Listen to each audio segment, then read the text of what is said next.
오늘 말씀의 제목은 복음을 흘러 떠내려가지 않게 하라 라는 말씀으로 우리 함께 은혜 나누시기를 원합니다.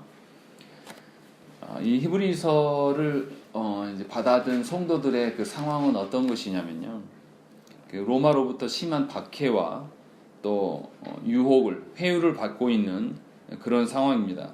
그래서 그들이 박해 가운데 있기 때문에 자신들의 앞으로 계속 존재할 수 있을 것인가에 대한 그 고민과 염려가 있을 수밖에 없는 상황입니다. 우리처럼 아무런 박해도 없는 그냥 유혹만 있는 그런 시대가 아니라 심각한 박해로 말미암아서 공동체 안에 죽어나가는 자들이 있었고, 그 일들 앞에서 교회의 그 전폐의 문제를 항상 고민할 수밖에 없는 그런 상황이었다는 것이죠.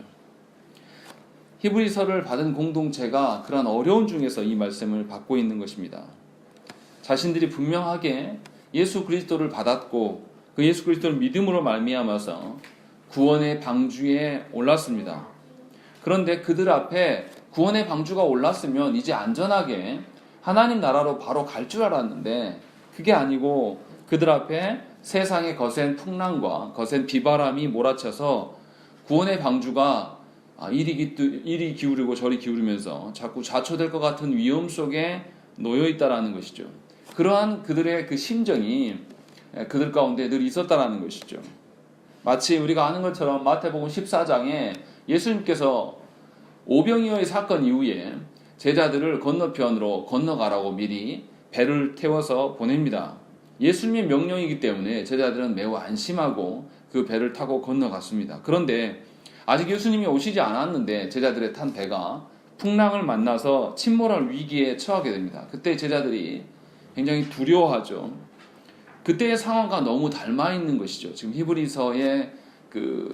히브리서를 받아들고 있는 교회의 상황이 핍박으로 이 교회가 좌초될 위기에 놓여 있는 상황과 너무나 닮아 있습니다. 놀라운 점은 뭐냐면 마태복음 14장에서 제자들이 풍랑 속에서 예수 그리스도를 의존하는 것이 아니라 또 거기서 더 나아가서 예수 그리스도께서 그들 앞으로 물 위로 걸어 나오셨습니다. 그런 예수님을 그들이 알아보지 못했습니다. 예수님 보고 뭐라고 했습니까? 유령이다 라고 착각을 했다는 것이죠. 예수님께서 분명히 하나님 되심을 오병이어 사건을 통해서 분명히 그들에게 보여주셨는데 그들은 예수님의 하나님 되심을 믿지 못했습니다. 믿지 못한 것인지 믿지 아니한 것인지 알 수는 없지만 역시 믿지 못했습니다. 그러함에도 주님은 물 위로 걸어오셔서 그들 가운데 함께 하셨습니다. 그리고 나서 무슨 일을 벌이시냐면 풍랑을 잠잠케 하셨습니다. 다시 말하면 하나님 되신 그 예수님과 함께 할 때에 그들의 구원의 방주가 확실하고 안정을 취할 수 있는 것이다 라는 것을 그들에게 이미 살아생전의 몸으로 보여주셨다는 것이죠. 그러니까 예수님께서 돌아가시기 전에 살아계실 때에 제자들 모두에게 이 배에 흔들리고 흔들리지 않은 그 기준이 바로 예수님 당신임을 그들에게 보여주셨어요. 초대교회가 예수 그리스도로 말미암아서 구원의 방주에 올라타게 되었습니다. 그런데 이 구원의 방주에 올랐다고 해서 무조건 안정적으로 하나님 나라로 바로 가는 것이냐? 그것이 아니라는 것이죠. 분명히 이 초대교회가 핍박으로 인하여서 풍랑을 맞게 되고 이 풍랑으로 인하여서 자초될 위기를 맞이할 것을 예수님은 분명히 아셨습니다. 그리고 이 풍랑을 잠재울 수 있는 분은 오로지 예수님 자신임을 그들에게 확증해 보여주셨습니다. 그러니까 신자는 주께서 확증해 주시는 그것으로 말미암아서 세상의 거센 풍랑과 그 위기들을 견뎌낼 수 있음을 분명히 예수님께서는 미리 몸소 보여주셨다는 것이죠. 그런데 이상한 점은 뭐냐면 이 제자들, 이 초대교회 성도들이 신자에게 닥치는 그 고난이 너무나도 당연한 일인데 많은 교회의 성도들은 어떻게 생각하냐면 이 고난을 이상하게 여긴다는 것입니다. 분명히 신약 성경에서는 한 번 구원을 받으면 무조건 천국 간다라고 말한 적이 한 번도 없습니다. 그런 기록을 찾아볼 수가 없어요. 그런데 이상하게 성도들은 구원을 한 번 받으면 마치 자신이 티켓을 따놓은 당상처럼 구원을 간주한다는 것이죠. 그러니까 한번 구원을 따고 나면 그 다음부터는 말씀에 관심이 없어요. 분명히 하나님께서 예수 그리스도께서 말씀 되시고 말씀 되시는 그 모양으로 성도들한테 임하여서 함께 하시겠다라고 약속을 하셨는데, 이상하게 한국교회 성도들이 고난을 받는 것도 이상하게 생각하는 것이고, 고난 중에 임했을 때 말씀에 집중해야 되는 것이 정상인데, 말씀 대신 예수 그리스도에게 집중하는 것이 아니라 그 문제에 집착하고 그 일들로 인하여서 중내산의 이야기를 한다는 것이죠. 성경에서는 그렇게 말한 적이 없는데 이상한 태도를 보인다는 것이죠. 신약 어디에도 믿음으로 끝까지 인내하지 않아도 구원에 이를 수 있다, 구원이 가능하다라고 기록한 구절이 한 구절도 없음에도 불구하고 많은 신자들이 구원은 이미 따놓은 당상이고 구원은 내가 교회 안에 직분으로 받았기 때문에 충분한 것인 것처럼 살아간다는 것이죠. 그래서 하나님의 말씀을 굳건히 붙들고 있는 것이 아니라 우리가 받은 구원을 말씀에 집중하지 않고 말씀을 흘려보냄으로 말미암아서 무엇을 흘려보내냐면 우리가 탄 이 구원의 방주를 예수 그리스도로 하나님 나라로 고정해서 갈 수 있게끔 하는 게 아니라 흘려보내서 요동치게 만드는 주범이 바로 저와 여러분이라는 것이죠. 그런 점에서 우리가 말씀에 대한 태도가 얼마나 중요한 것인가를 우리가 볼 수가 있다는 것이죠. 오늘 2장의 말씀이 바로 이 부분을 지적을 하고 있는 것입니다. 지난주에 우리가 1장을 통해서 무엇을 보았습니까? 성부 하나님의 최종적인 말씀이 누구라고 그러셨죠? 예수 그리스도라고 그랬습니다. 분명히 하나님께서 예수 그리스도께서 오시기 전에 천사들을 통해서 하나님의 메시지를 전달하셨어요. 그러자 사람들이 착각하기 시작합니다. 하나님의 메시지가 중요한 게 아니라 누구를 경배하기 시작하는 것이죠. 힘이 있어 보이는 천사들에게 집중하는. 그래서 천사보다 훨씬 탁월하신 예수 그리스도를 분명히 5절부터 14절까지 입증해 보이셨고, 하나님의 최종적인 심판을 앞두고 마지막 말씀이 바로 예수 그리스도다라고 이야기를 하셨단 말이에요. 그러니까 우리도 그렇지 않습니까? 부모님이 마지막 남긴 그 유언의 말을 굉장히 존중하는 것처럼 성부 하나님의 가장 궁극적인 말씀에 우리가 집중해야 되는 것이 정상이에요. 그 바로 궁극적인 말씀이 바로 예수 그리스도 되심을 지난주에 분명히 우리가 말씀을 통해서 들었습니다. 그러니까 그 말씀 대신 예수 그리스도를 통해서만 구원의 방주에 오를 수 있고, 또 두 번째는 구원의 방주가 세상의 풍파로 말미암아서 요동치고 있을 때, 교회가 핍박과 환난으로 인하여서 전폐의 위기에 놓여 있을 때도 사실은 예수 그리스도의 의존함으로 말미암아 견딜 수 있는 것이다 라는 것을 분명히 오늘 말씀에서 이야기를 하고 있다는 것이죠. 예수님께서 살아계실 때 친히 성도들에게 고난이 반드시 있을 것을 이야기하셨고, 그 풍랑을 잠재우시는 분이 예수님이시다 라는 것을 분명히 보이셨어요. 마태복음에서만 보인 게 아니라 요한복음에서는 아예 대놓고 말씀을 하십니다. 요한복음 15장 18절과 19절 말씀을 보시면, 세상이 너희를 미워하면 너희보다 먼저 나를 미워한 줄을 알라. 너희가 세상에 속하였으면 세상이 자기의 것을 사랑할 것이나 너희는 세상에 속한 자가 아니요 도리어 내가 너희를 세상에서 택하였기 때문에 세상이 너를 미워하느니라 라고 예수님께서 친히 말씀하셨어요. 그러니까 예수님께서 신자들이 세상을 살아갈 때에 반드시 고난이 있을 수밖에 없고 핍박을 당할 수밖에 없음을 미리 고지하셨고, 그 이유가 무엇이냐면 너희는 내 것이 되었기 때문이다. 그리고 이 세상은, 구원받지 못하는 세상은 예수에 소속된 자들을 굉장히 미워한다. 곧 나를 미워하는 것이다. 너희를 미워하는 것이 아니라 나를 미워하는 것이기 때문에 너희가 미움을 받는 일에 대해서 도리어 기뻐해야 될 것들을 이야기를 하셨단 말이죠. 너희의 소속이 무엇인지를 이 핍박과 고난을 통해서 분명히 입증할 수 있다라고 말씀하셨다는 것입니다. 그러니까 신자된 우리들은 고난받음에 대해서 너무나 당연하게 생각을 해야 되고, 고난받음에 있어서 예수 그리스도만으로 그 고난을 해결할 수 있다라는 것을 우리가 알아야 되는 것이 정상이라는 것이죠.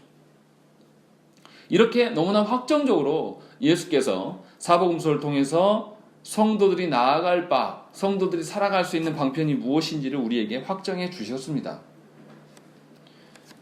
그러니까 신자들의 입장에서는 이미 보여주신 길대로만 걸어가면 되는 것이죠. 그 길이 무엇입니까? 고난의 길이고, 그 고난의 길에서 안정적으로 살아갈 수 있는 것은 당연히 말씀 대신 예수 그리스도에 집중하는 것이다 라는 것이죠. 그러니까 신자들이 해야 될 것들은 기쁠 때나 슬플 때나 고난 중에 있을 때나 괴로울 때나 말씀 대신 예수 그리스도에게 집중하는 것이 정상입니다. 신자가 아니라면 말씀 보는 것이 더디고 어렵고 괴로운 일이죠. 안 봐도 되는 것입니다. 그러니까 교회 안에 참 신자인지 아닌지는 이 복음에 대하는 태도에서 금방 드러납니다. 말씀 대신 예수 그리스도 앞에서 자신의 모든 것이 그곳에 예수님이 모든 것이 되는 것처럼 살아가는 자인지, 아니면 말씀은 봐도 되는 것이고 안 봐도 되는 것이고 그냥 그렇게 자기 자신의 가치를 교회 안에서 사람들한테 드러내려고 자기 변호하려고 말하고 살아가는 것인지, 무엇을 중심으로 살아가고 있는지 보면 그냥 보인다라는 것이죠. 자기가 구원받고 안 받은 것을 자기가 입증해내는 거예요. 그것이 뭐냐면 예수 그리스도의 중심으로 우리가 살아가고 있는가의 그 태도라는 것입니다. 성도된 자들은 그리스도의 몸으로 살아가는 자들이에요. 그러니까 누구의 명령을 받을 수밖에 없냐면 그리스도의 명령을 받을 수밖에 없는 것이고, 그리스도의 그 지체로 살아가기 때문에 자신의 정체성이 무엇인지 바르게 알아야지만 명령의 체계를 바르게 따를 수가 있는 것이죠. 손가락이 제 손에 붙어 있는데 이 손가락이 제 머리의 명령을 받는 것이 아니라 아무개의 명령을 받는다라면 이 손가락은 잘라내야 될 것입니다. 제 안에 있는 몸뚱이지만 제 안에 있는 시스템에 그 어떠한 것을 따르지 않기 때문에 결국은 죽을 수밖에 없다는 것이죠. 분명히 그리스도의 몸으로 살아가는 자들은 그리스도의 몸 밖에 있는 세상으로부터 질투로 인한 그 위협을 받을 수밖에 없다는 것이죠. 그것이 너무나 자연스러운 것입니다. 그래서 예수 그리스도를 아는 지식은 모든 신자에게 너무나 당연한 것입니다. 예수 그리스도에 대해서 알지 못하면서 어떻게 세상의 이 박해와 핍박을 견딜 수가 있겠습니까? 또 세상의 박해와 핍박을 견딜 수 있는 힘을 어디서 도대체 찾을 수 있겠습니까? 예수 그리스도께서 머리 되시기 때문에 모든 신자는 당연히 예수 그리스도만을 의지할 수밖에 없고 예수 그리스도만을 신뢰할 수밖에 없다는 것입니다. 그래서 지난주에 그리스도의 탁월하심과 그리스도의 천사보다 우월하심, 그리스도의 그 강력하심에 대해서 구구절절 구약의 7구절을 언급해가면서 계속 증명해 보인 것이죠. 그처럼 우리가 구원의 방주에 올랐다 할지라도, 그리스도의 방향에 대해서 잘 설정했다 할지라도 우리가 나아감이 없이 그 자리에서 머문다든지 아니면 우리의 방향이 그리스도를 향해 있지 않고 뒤틀리기 시작한다면 우리의 구원은 보장된 것이 아니라는 것입니다. 구원의 방주에 타 있긴 하지만 예수 그리스도에게 마음을 두지 않기 때문에 세상의 풍랑을 보면서 두려워하고 떨고 호들갑 떨면서 인생을 살아가요. 정말로 하나님께서 은혜를 베푸셔서 그런 자의 구원의 방주를 끌어서 하나님 나라로 이끄시지 않으면 그 사람은 어떻게 해서 구원받을 수가 없어요. 하나님 주신 인생을 예수 그리스도에게 집중하지 않고 말씀 대신 그분께 집중하지 않고 세상의 어떠한 것에 계속 기대다가 간신히 구원받은, 이것도 구원받을지 안 받을지 몰라요. 그렇게 인생을 살아가는 신자들이 교회 안에 넘쳐난다는 것이죠. 그러니까 예수 믿으면서도 자신이 믿는 삼위 하나님에 대해서 설명할 줄 모르고 삼위 하나님이 무엇을 기뻐하는지를 아예 모른다는 것입니다. 어떤 거하고 똑같냐면요, 구원의 방주를 타서 이제 바로 앞이 바닷가, 예수 그리스도라는 바닷가란 말이죠. 조금만 가면 돼요. 근데 갑자기 바람이 불고 풍랑이 일어요.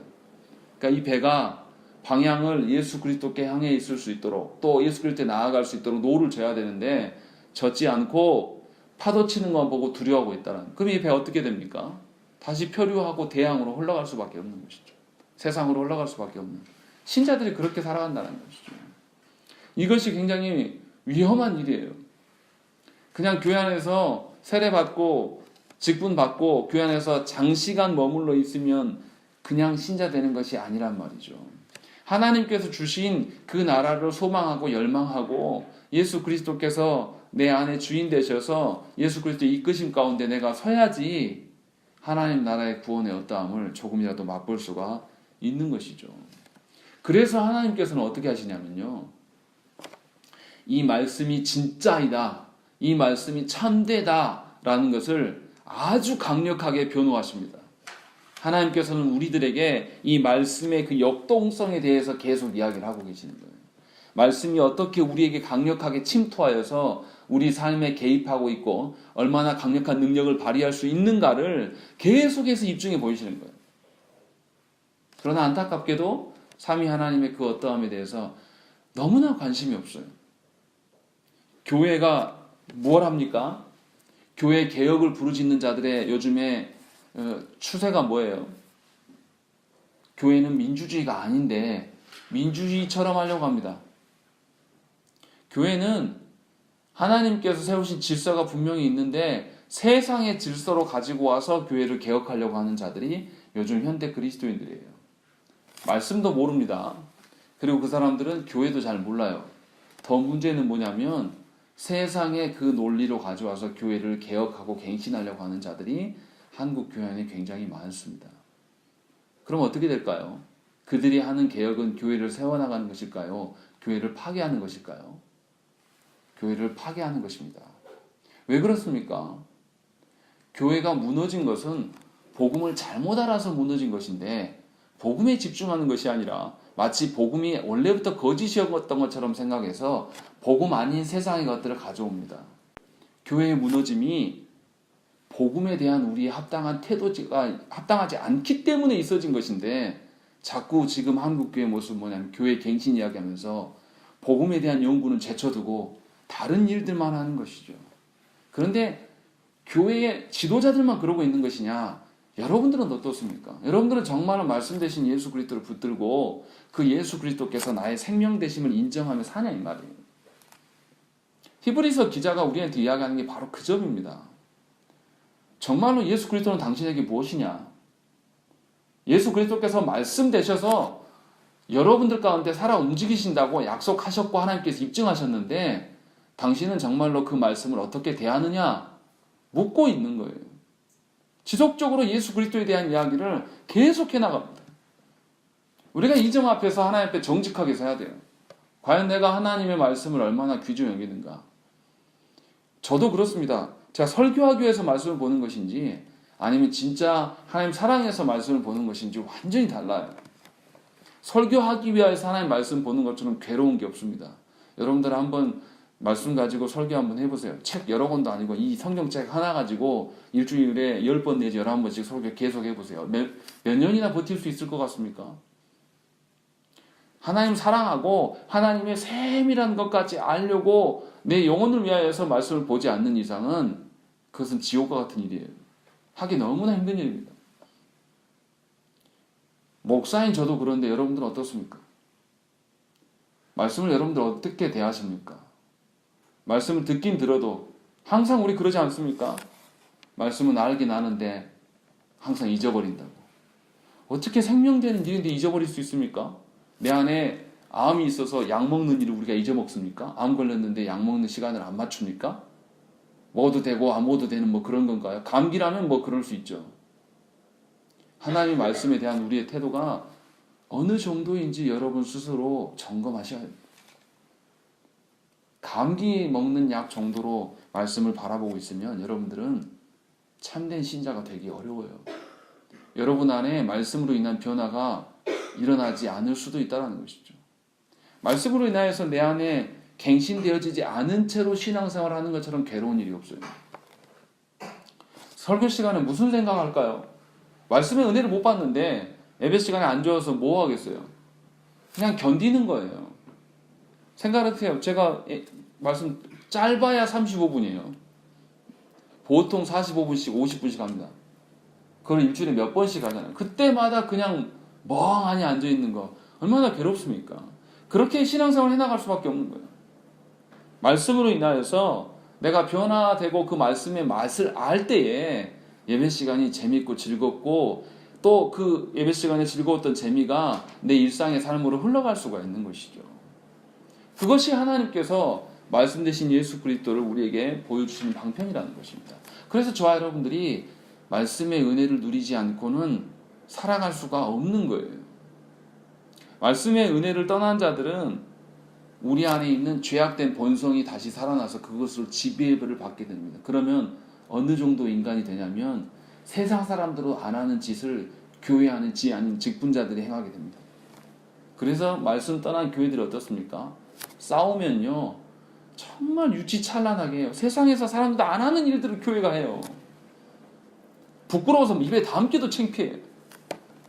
어떻게 그럴 수 있습니까? 그렇게 되는 일들이 남들 일이라고 생각하십니까?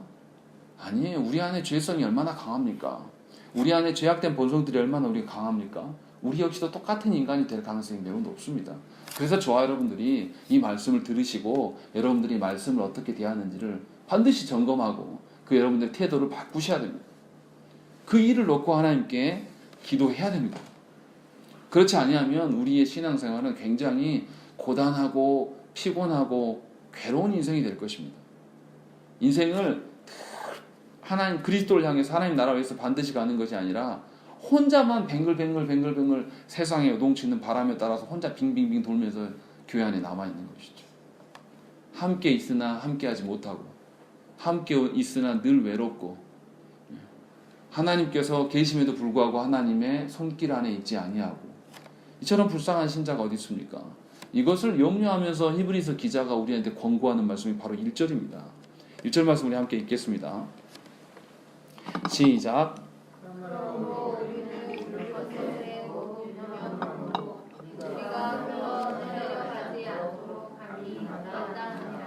예, 히브리서 저자가 흘러 떠내려가지 않도록 하라고 경고하고 있습니다.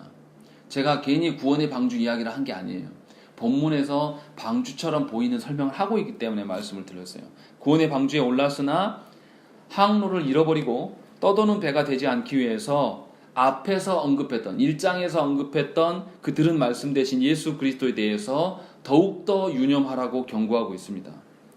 성도들에게 경고함으로 인해서 주눅들고 소망을 뺏기 위해서 말하는 것이 아니에요.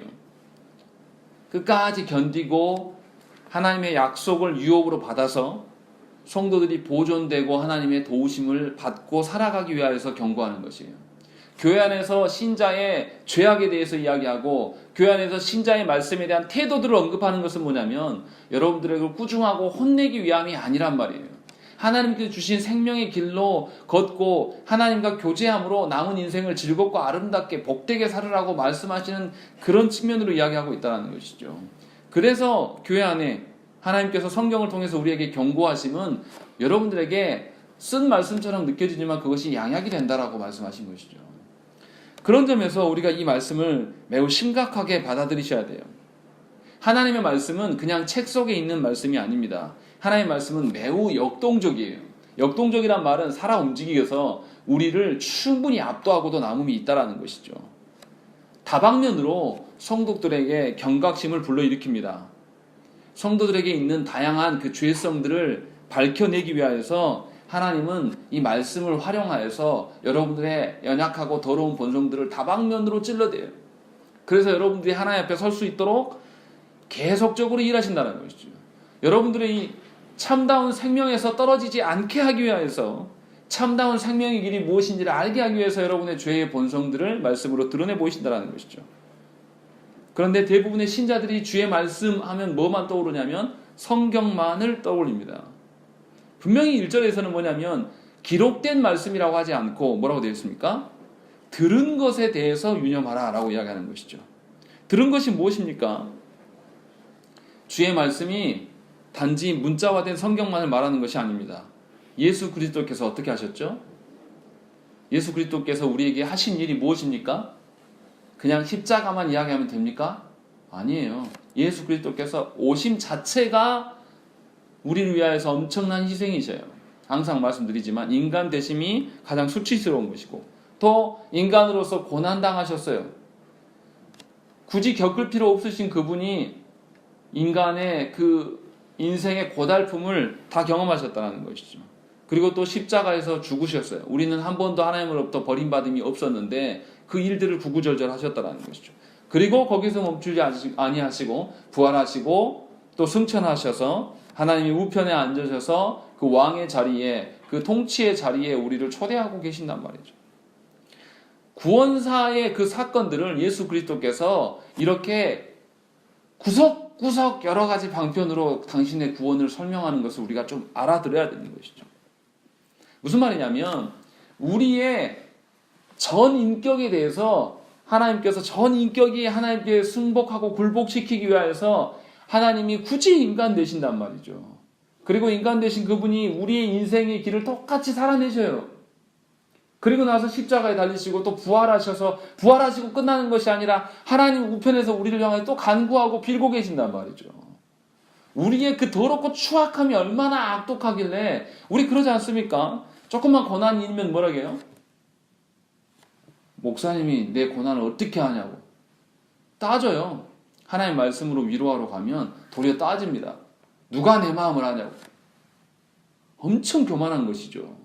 하나님 되신 예수님께서 이미 인간 되셨고 인간의 고난과 괴로움 이미 다 겪어보시고 충분히 그렇게 안 하셔도 아는 하나님이신데 우리의 그 죄성과 교만함 때문에 일부러 사람 되셔서 그렇게 살아내시면서 우리의 죄성을 다각도로 입증해 주신단 말이에요. 그게 예수 그리스도의 구원의 사역이에요. 그러니까 예수 그리스도를 제대로 알면 예수 그리스도께서 어떻게 사셨는가를 조금만 면밀히 살피면 예수님 앞에서 그런 이야기 못해요. 누가 내 아픔을 아냐? 누가 내 속을 알고 내 팔자가 어떻고 이런 이야기를 어떻게 합니까? 하나님이 나를 위하여서 창조전부터 계획해 놓으시고 그 때가 되어서 내가 이 땅에 나왔고 나에게 복음을 심겨주기 위해서 얼마나 많은 사람들을 위해서 나를 위해서 복음을 증거하게 하고 기도를 하게 하고 그들의 돌봄을 있어서 내가 지금 이 자리에 있는 것인데 그러한 것들을 전혀 인식하지 못하기 때문에 언제나 자기 중심이에요. 언제나 자기 그 감정 따라서 움직이는 신앙생활. 절제함이 없이 자기 하고 싶은 대로 살아가는 그런 신앙생활. 그러니까 세월이 흘러가도 성화됨이 드러나지 않는 것이죠. 제일 추한 모습이 뭐예요? 나이가 먹어도 어른이 되지 못하는 것이 가장 추한 거예요. 나이가 먹고 신앙생활이 세월이 연륜이 쌓이면 교회 안에 어른이 돼야죠. 신자 안에 지도자가 돼야 될 거 아닙니까? 목사가 돼서 지도자가 된다는 게 아니라 신자로서의 충분한 성화된 어른이 되어가는 것이 우리 모든 신자의 소원이 되지 않겠습니까? 그런데 한국교회를 보면 그러지 않은 인간들로 바글바글해요. 말씀은 아무것도 모르면서 자신이 경험한 바가 교회이다라고 말하면서 온갖 간섭하고 온갖 뭔가 모르는 이야기들을 막 해대는 것이죠. 그러니까 교회 안에 성도의 교제가 무슨 이야기만 있냐면 하나님 말씀에 대한 이야기가 없는 거예요. 전부 다 사는 이야기. 어디 부동산이 어떠고 뭐 경제가 어떠고 이런 이야기를 교회 안에서 하고 있는 거죠.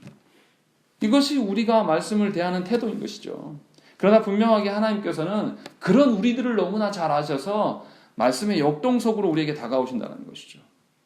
그러니까 말씀 앞에서 서 있는 우리들이 말씀을 듣는다는 것은 뭐냐면 예수 그리스도께서 우리의 어떠함을 너무나 잘 아셔서 대각도로 그렇게 살아내셨어요. 그렇게 살아내신 예수님을 조금이라도 아시면 저와 여러분들이 순종하려는 태도가 보일 수밖에 없다는 것이죠. 그 예수 그리스도께서 우리를 너무나 사랑하셔서 우리가 예수 그리스도부터 멀어질 수 없게끔 만들어 놓으신 그 모든 사역들을 바라보면서 순종이 이야기할 수밖에 없는 이야기예요. 다시 말하면 말씀이라는 것은 뭐냐면 말씀을 조금만 알면 말씀은 순종이 전제된 것이다.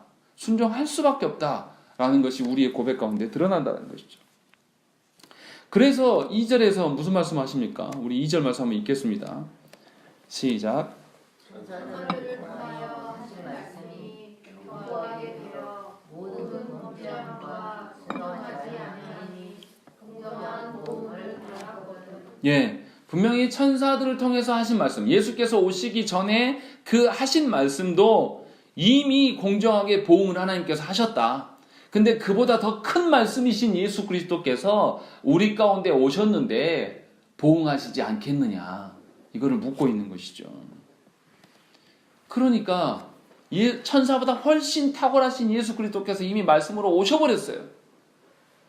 천사의 말씀도 이미 다 보응이 됐단 말이죠. 그런데 말씀 대신 예수 그리스도께서 이 땅에 오셨고 또 최종적인 말씀으로 오셨는데 우리 안에 심판이 없겠느냐라고 묻고 있는 것입니다. 이처럼 복음은 순종하고 믿는 자에게는 유일한 생명의 길이 될 수 있고 진리이며 구원의 소리고 기쁜 소식이 될 수가 있습니다. 하지만 복음 앞에 불순종하고 복음을 무시하고 복음을 소홀히 여기는 자들은 복음에 가공할 위력을 맛볼 수밖에 없는 것입니다. 예수 그리스도를 사랑만을 이야기하지 마십시오. 하나님의 공의 앞에 살아남을 인간은 아무도 없습니다. 복음이 사랑만을 증거한다라고 생각하지 마십시오. 복음에 불순종하면 복음에 그 가공할 만한 파괴력을 여러분들이 경험하게 될 것입니다. 죽어서 경험하는 것이 아니라 살아있어서 복음의 혜택을 아무것도 누리지 못한 건조하게 말라버린 아주 건조해서 푸석푸석해진 그런 심정으로 인생을 살아간다는 것이죠. 그래서 복음에 대항하면 그 끝이 무엇인가를 분명히 보여주십니다. 복음의 역독성, 복음이 우리 가운데 우리를 버리지 않기 위해서 다각도로 일하시는 그 역동성을 무시한 채로 복음을 들어도 그만 안 들어도 그만 이런 식으로 복음을 선택할 수 있는 것처럼 생각하는 모든 신자들은 매우 위험한 지경에 놓여 있음을 여러분들이 아셔야 된다는 것이죠. 하나님의 그 심각한 복음의 말씀에 우리는 당연히 책임성 있게 응답해야 됩니다. 그냥 일이 아니라 책임감 있게 하나님 주신 말씀 우리가 받들어야 된다는 것이죠. 말씀 앞에서 태만한다거나 아니면 말씀을 버리고 배도의 길을 걸어가는 것은 결국 죽어가는 일이고 히브리서 기자대로 말하면 흘러 떠내려갈 수 있음을 이야기하고 있다는 것이죠. 저와 여러분들이 탄 그 구원의 그 방주가 확실히 그리스도로 향할 수 있는 것은 그 추진력을 얻을 수 있는 것은 오직 말씀 대신 예수 그리스도라는 것이죠. 그 외에는 없다는 것입니다. 그래서 이 복음에 확증해 주는 것을 오늘 본문의 말씀에 보면 세 가지로 이야기를 하고 있습니다. 어떤 것들을 이야기하냐면 2절에 보면 천사들을 통하여 하신 말씀이 있다라고 이야기하는 것이죠. 이 말씀이 뭐냐면 예수 그리스도께서 오시기 전에 천사들을 통해서 주신 말씀, 이것을 우리가 뭐라고 합니까? 다른 말로 율법이라고 이야기를 합니다. 천사들을 통해서 전해진 메시지, 율법의 대표적인 것이 무엇입니까? 누구의 율법입니까? 모세의 율법입니다. 모세의 율법의 그 규례들이 굉장히 합당한 보응이 있습니다. 레위기 26장과 신명기 27장, 28장에 보면 하나님의 언약을 지키지 못한 자들, 언약의 앞에서 불순종한 자들에 대해서 아주 상세하게 이렇게 죽이고 이렇게 처벌하라 라고 하면서 완전히 설명을 하고 있습니다. 그러니까 이 하나님께 주신 규례들을 지키지 않은 자들을 이 땅에서 심판해라 라고 하면서 하나님께서 아주 구체적인 항목들을 주셨다라는 것이죠. 그래서 2절에서 공정한 보응이 있었다라고 되어 있는 것이죠. 이미 구약에서는 그 율법들을 통해서 그렇게 판결을 했다라는 것이죠.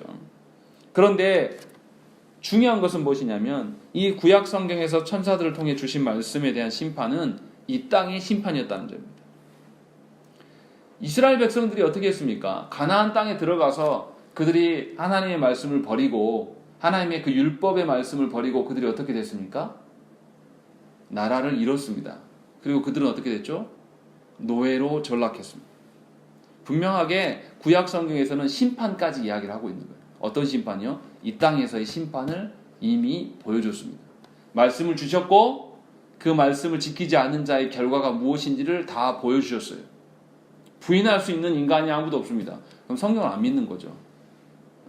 그것을 이미 우리한테 다 보여주셨어요. 그러니까 우리는 최종적인 말씀 대신 말씀 다시 주셨어요. 우리의 그 율법의 말씀을 우리가 너무나 무시하고 터부시하니까 이 율법의 말씀에 우리가 더 잘 지킬 수 있도록 더 그것에 집중할 수 있도록 사람 대신 예수 그리스도께서 직접 사람 되셔서 오셔서 말씀 되심을 우리에게 보이시고 그 은혜 가운데 더 머물 수 있고 예수 그리스도를 부인할 수 없는 그 말씀을 우리에게 주셨단 말이에요. 그럼 우리는 그 말씀의 결과가 어떠한 것인지를 굳이 설명하지 않아도 알 수밖에 없어요. 왜요? 구약의 말씀이 그러했기 때문에.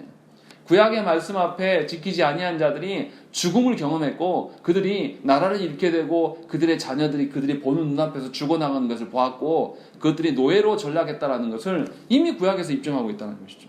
그런 점에서 있어서 3절에서 이야기하는 것처럼 3절에 우리가 이같이 큰 구원을 등한히 여기면 어찌 그 보응을 피하리요. 이 큰 구원이 누구의 구원이겠습니까? 모세의 율법에 대한 구원이겠습니까? 예수 그리스도에 대한 구원인 것이죠. 예수 그리스도께서 대신 이 큰 구원, 부인할 수 없는 구원이 우리들 가운데 이미 왔다라는 것이죠. 여기서 등한히 여기지 말라, 이 단어가 어디에 쓰인 말이냐면 마태복음 22장에서 쓰였단 말이에요. 마태복음 22장에 뭐가 나오냐면 혼인잔치 비유가 나옵니다. 혼인잔치 비유에서 임금이 초청하니까 사람들이 뭐 때문에 안 온다 그러죠? 밭일 해야 되고 또 사업해야 되고 또 시집장가 가야 되니까 혼인잔치를 못 가겠다라고 했을 때 그 등한시하다, 핑계하다라는 단어가 동일한 단어로 쓰였어요. 무슨 말이냐면 삶의 문제에 휩싸여서, 먹고 사는 문제에 휩싸여서 보급을 등한시 여기는 자의 최후는 심판을 피할 수 없음을 경고하고 있는 것입니다. 그러니까 지금 구약의 말씀만을 이야기하는 것이 아니라 분명하게 우리에게 경고하는 것이 삶에 먹고 사는 문제도 하나님의 손에 있는데 그 하나님의 말씀에 집중하는 것이 아니라, 생명 대신 말씀에 집중하는 것이 아니라 삶의 문제를 들고 하나님께 나오는 자들 하나님께서 용서하지 않겠다라는 것이죠. 그것이 예수 그리스도의 복음의 한 측면이라는 것이죠. 그리고 두 번째는 우리 3절 말씀 한번 읽어보시겠습니다. 읽겠습니다. 시작. 우리가 이같이 큰 구원을 많이 여기면 어찌 그 구원을 피하리요. 이 구원은 처음에 주로 말씀하시라요. 들은 자들이 우리에게 확증한 바니. 예수 그리스도께서 우리에게 확증하심을 빼놓고라도 누가 확증했냐면 예수 그리스도와 함께 들은 자들, 그들이 우리에게 확증했다. 이 말이 뭐냐면 사도들이 예수 그리스도의 복음을 확증했습니다. 계속 복음을 증거하고 설명하고 가르쳤어요. 왜 그러냐면 구약의 율법을 등한시했던 자들이 영원한 죽음에 이를 수밖에 없었음을 이미 보여줬습니다. 그래서 예수 그리스도를 목격하고 예수 그리스도로부터 이 복음의 어떠함을 확실히 본 자들이 다시금 하나님의 말씀을 또 확증해내고 있다는 것이죠. 그러니까 아들을 통해서 이루어지는 하나님의 계시, 또 궁극적이고 최종적인 그 계시에 대신 그 말씀을 하늘로부터 온 계시의 말씀임을 제자들이 입증해 보였습니다. 하늘 대신 예수 그리스도를 거부하는 자들은 그 처벌이 더 심각할 수밖에 없는 것이죠. 아까 구약에서 말했던 천사들이 준 복음은 이 땅에서의 심판이에요. 그런데 예수 그리스도의 말씀은 하늘로부터 직접 성육신하셔 오신 말씀이란 말이죠. 이 그리스도의 심판은 이 땅에서의 심판으로 끝나지 않는다는 거죠. 그들을 영원한 심판로 분명히 정결하겠다라는 것을 분명히 이야기하고 있는 것입니다. 이것을 제자된 자들이, 사도된 자들이 입증해 보인 것이죠. 그래서 초대교회가 예수님의 그 말씀과 행적을 후대들에게 잘 전수하기 위해서 아주 힘쓰고 노력했습니다. 예수 그리스도의 말씀과 행적을 자기 멋대로 날조하는 일들을 아주 금지했습니다. 그리고 말씀을 훼손되지 않기 위해서 전수하는 일에 최선을 다했습니다. 왜냐하면 그것이 자신들의 사명이고 그것이 자신들의 말씀에 대한 태도였기 때문에 그래요. 사도들이 말씀 대신 예수 그리스도를 우리 가운데 입증해 주셨다는 것이죠. 그렇다면 우리도 사도들이 그렇게 말씀을 대했다면, 예수 그리스도를 직접 본 자들이 그렇게 말씀에 대해서 그런 태도를 취했다면 우리는 어때야 되겠습니까? 하나님의 말씀이 설교단에서만 잘 되는 것을 평가하는 게 아니라 이 말씀이 설교단에서 바르게 선포된 그 말씀이 훼손되지 않도록 여러분들의 삶을 변화시켜야 되는 것이죠. 여러분의 삶에서 예수 그리스도의 말씀을 훼손하는 일이 얼마나 많습니까? 자꾸만 한국 교회가 뭔가 타락하고 무너져가는 것들의 책임을 대부분 다 목사들한테 돌리는데 저는 반대로 묻고 싶어요. 그럼 목사들이 예수면서 말씀을 지켜내려고 바른 말씀을 증거하려고 해서 그 말씀 들었던 성도들은 말씀을 훼손하지 않는 것이냐? 훼손 더 많이 해요. 아예 관심이 없어요. 말씀 듣지도 않을 뿐더러 들었다 할지라도 잊어버리는 것이죠. 잘 안 된다는 핑계를 얼마나 잘 됩니까? 이 말은 뭐냐면 사도들이 예수 그리스도의 행하심에 대해서 오류가 없게 하기 위해서 애쓰고 노력한 흔적들이 성도들에게 안 드러난다는 거죠. 어떻게 그런 자들이 하나님의 교회의 일원이라 할 수 있겠냐 이 말이죠. 그럴 수 없다는 것이죠. 히브리서 저자가 지금 그 이야기를 하는 거예요. 천사를 통해서 하나님의 말씀됨에 확증됨을 한번 보여주었고, 예수 그리스도는 놔두고라도 예수 그리스도 본자들이, 사도들이 말씀을 어떻게 되어 있는가, 그래서 두 번째로 확증해 보여주고 있다라는 것을 지금 설명하고 있는 것이죠. 세 번째 4절 말씀 우리 함께 읽겠습니다. 4절 읽겠습니다. 시작.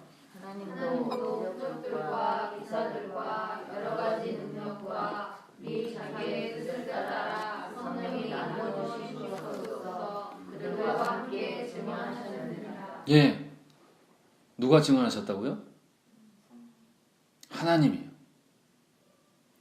하나님이 오직 답답하셨으면 우리가 말씀을 대하는 태도가 너무 엉망이기 때문에 하나님이 직접 나서서 증거하셨다고요. 책 속에만 있는 말씀이 아니라 뭐라고 되어 있습니까? 표적들과 기사들과 여러 능력까지라도 나타내서 여러분들의 삶에 직접 하나님이 관여하실 수 있는 하나님이심을, 말씀이 그러한 능력이 있음을 하나님께서 직접 친히 증거하셨다는 것이죠. 그냥 말로만 하는 것이 아니라 말씀이 현실 속에서 실제로 실현되는 것을 우리에게 보여주셨다는 것이죠. 다시 말하면 하나님 나라는 죽어서 가는 나라가 아니라 말씀이 선포되는 그곳이 하나님 나라가 되어야 된다는 것을 우리에게 보여준 것이에요.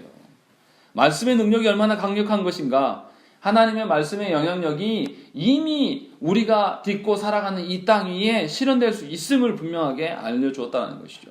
그런데 놀라운 것은 이 말씀을 받은 한국교회의 모습을 보면 하나님 나라가 됨을 찾아보기가 너무나 어렵습니다. 하나님 나라를 소망하는 모습도 없고, 제가 한국교회라고 자꾸 이야기하니까 남의 일처럼 들리십니까? 우리를 이야기하는 거예요. 우리를. 나 자신을 보고 말씀 앞에서 내 안에 말씀이 실현되게 하시기 위해서 하나님 어떻게 하셨다고요? 천사들을 통해서 보내시고 예수 그리스도께서 보내시고 또 예수님의 제자들을 통해서 얼마나 그 말씀됨을 지켜내시고, 그것도 부족해서 성부 되신 하나님께서 직접 그 말씀을 실현해 나가신다고요. 이렇게까지 확증해 보이시면서 우리한테 오시는데 어떻게 저와 여러분들이 이 하나님의 어떠하심을 무시할 수가 있겠냐 이 말이죠. 간과할 수 있겠냐 이 말이죠. 실제로 하나님께서 어떻게 하셨습니까? 인생에서 관여하십니까? 관여하시지 않으십니까? 아주 가깝게 관여하십니다. 출애굽 사건을 봐보세요. 하나님께서 당신의 백성을 이끌어내기 위해서 얼마나 수많은 능력들을 보이십니까? 한두 가지가 아니에요. 그 모든 것들을 구원의 표적으로 이들에게 보여주셨어요. 그리고 하나님께서 언약하신 대로 그 언약을 실행하시는 하나님임을 우리에게 알려주셨어요. 그리고 또 하나님께서는 당신만 그렇게 하시는 것이 아니라 이 표적과 기사를 누구에게도 주셨습니까? 사도들에게도 그것을 부여했습니다. 사도들을 통해서 하나님의 말씀이 살아있고 실제로 삶에 관여하시는 하나님이심을 입증해 보여줬습니다. 바울도 그래서 뭐라고 합니까? 자신의 사도됨을 무엇을 가지고 입증합니까? 자신 안에 일어나는 표적과 기사와 이런 일들을 통해서 자신이 하나님으로부터 부여받은, 비록 예수 그리스도의 직접된 제자는 아니었지만 참된 사도였음을 분명히 입증하고 있다는 거죠. 제가 드리고 싶은 이야기는 말씀은 뭐냐면, 하나님께서 보이고자 했던 그 기사와 표적은 기사와 표적 자체의 의미가 있는 게 아니라 뭘 드러내기 위함이다. 말씀 대신 예수 그리스도를 드러내기 위해서 말씀을 입증해내기 위한 도구로서 하나님 활용하셨다는 것이죠. 그러니까 한국교회가 당연히 뭐에 집중해야 되는 거예요? 말씀에 집중해야 되는 것이 너무나 정상적이라는 것이죠. 그것을 지금 이 히브리서 기자는 우리한테 이야기를 하고 있는 것이죠. 그러니까 저와 여러분들이 말씀을 어떻게 대해야 될 것인가를 한번 생각을 해보셔야 돼요. 설교를 대하는 우리의 자세, 자기 할 거 다 하고 그냥 막 와서 그냥 듣는 것이 아니라 말씀 듣기 위해서 교회 오는 거예요. 다른 거 하러 교회 오는 거 아니라니까요. 교회 와서요, 다른 일을 하느라고 말씀 못 들으면 그 사람은 교회 올 필요가 없는 사람이에요. 말씀 듣고 그 말씀 들은 말씀을 내 삶에 적용하기 위해서 교회에 나오는 거예요. 그러니까 예배 시간을 앞두고 말씀을 잘 듣기 위해서 나를 살피고 돌아봐야 돼요. 다른 것에 집중하는 것이 아니라. 그런데 제가 부목사 때 교회들 보면 예배 직전까지도 준비 찬송 하는데도 안 들어와요. 자기들끼리 안부 묻고 이야기하느라고 로비에 다 서 있습니다. 한 3분 전에, 2분 전에 다 우르르 들어옵니다. 어떻게 이럴 수 있냐 이거죠. 말씀에 대한 태도들이. 그래서 목사님들이 계속 이야기하는 거예요. 토요일에 일찍 주무십시오. 충분히 잠을 자고 오십시오. 충분히 쉬고 와셔서 건강한 육신으로 말씀 들을 수 있도록 준비하시고 또 심령의 준비를 위하여서 기도하시라고. 헌금도 미리 준비하시라고. 헌금 준비 안 했다가 주일날 아침에 주려면 얼마나 바쁩니까? 주일 옷 입을 것까지도 그 전날에 다 준비해 놓고 편안히 잠들라고 하는 게 뭐냐면 허겁지겁 와서 말씀을 그냥 때우려는 것처럼 하지 말고 말씀을 귀하게 여기고 그 말씀 앞에 서라는 것이죠. 그러려고 주일이 있는 거예요. 그러려고 예배가 있는 것입니다. 저와 여러분들은 살아계신 하나님의 말씀을 듣지 아니하면 살아갈 수 없는 존재예요. 왜 그리스도가 탁월하시고 유일하신 하나님이라고 자꾸 히브리서 기자가 증거하고 여러 번 이야기합니까? 성부 하나님의 최종적인 말씀이 그리스도시다라고 다시금 우리한테 계속 권면합니까? 왜 그렇습니까? 그것 말고는 저와 여러분들이 살 길이 없어요. 이미 여러분들은 하나님의 예수님의 몸된 자녀로 하나님께서 불러나오셨어요.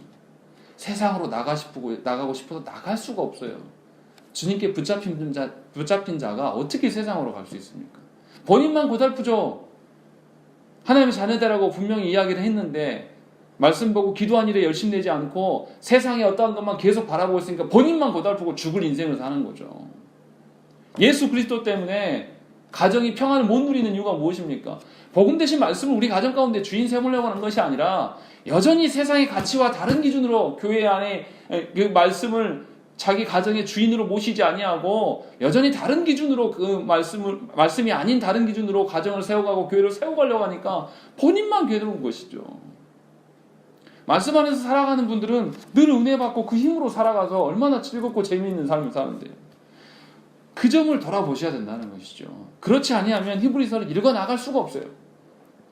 1장과 2장에 전제되는 것이 바로 이 부분이에요. 예수 그리스도를 제외하고 나서 그 나머지 말씀들을 읽어갈 수가 없는 구조예요. 그렇기 때문에 히브리서 기자가 우리한테 계속해서 그리스도의 말씀 되심과 그 말씀 앞에 우리의 태도는 무엇인가가 계속 언질하고 있는 것입니다. 구약의 백성들은요, 하나님께서 율법의 말씀만을 주셨어요. 적은 것을 허락해 보셨어요. 그런데 예수 그리스도로 말미암아서 큰 것을 받은 우리들, 새 언약을 살아가는 우리들에게 하나님께서 더 적은 것을 요구하실까요? 더 많은 것을 요구하실까요? 훨씬 더 큰 것을 요구하실 것입니다. 다시 말하면 훨씬 더 큰 심판 앞에 우리가 놓여 있을 수도 있다는 거예요.